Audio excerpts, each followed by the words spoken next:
হর হর মহাদেব। আদেশ জয় মা মা কালী।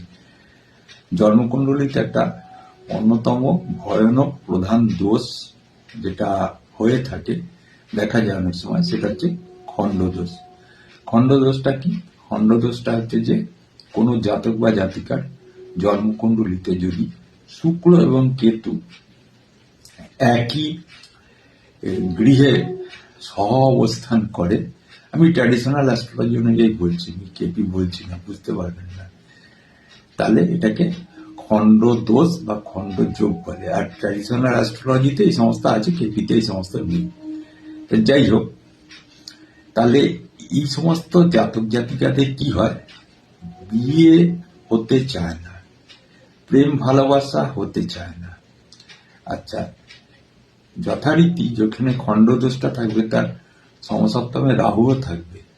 এদের যদি বিয়ে হয়েও যায় তাহলে এক্সট্রা ম্যারিটোরিয়াল অ্যাফেয়ার্স বা অবৈধ সম্পর্কে এরা জড়িয়ে পড়ে, ম্যাক্সিমাম ক্ষেত্রে দেখা গেছে। তাহলে এই খণ্ডদোষের হাত থেকে একটা মুক্তি পাওয়ার জন্য একটা খুব ভালো উপাচার আপনাদের আমি বলে দিচ্ছি। সেটা হচ্ছে যে, দেখুন,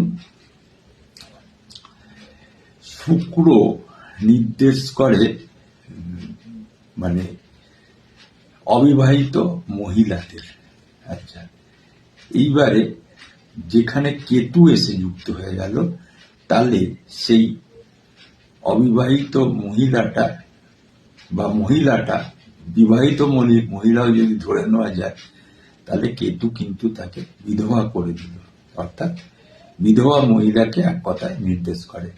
তাহলে আপনি যদি প্রতিনিয়ত কোনো দুস্থ বিধবা মহিলাকে, বয়স্ক বিধবা মহিলার পাশে গিয়ে দাঁড়াতে পারেন এবং তাকে সাহায্য করতে পারেন, এবং তার সাথে আরেকটা জিনিস করতে পারেন, যে মাটির তলায় যে সমস্ত ফসলগুলো হয়, যেমন বিট, গাজর, তারপরে আপনার ওলকপি, মাটির তলায় যেগুলো হয় আর কি, তারপরে মূলো, আলু, মিষ্টি আলু, এই সমস্ত যে ফসলগুলো হয়,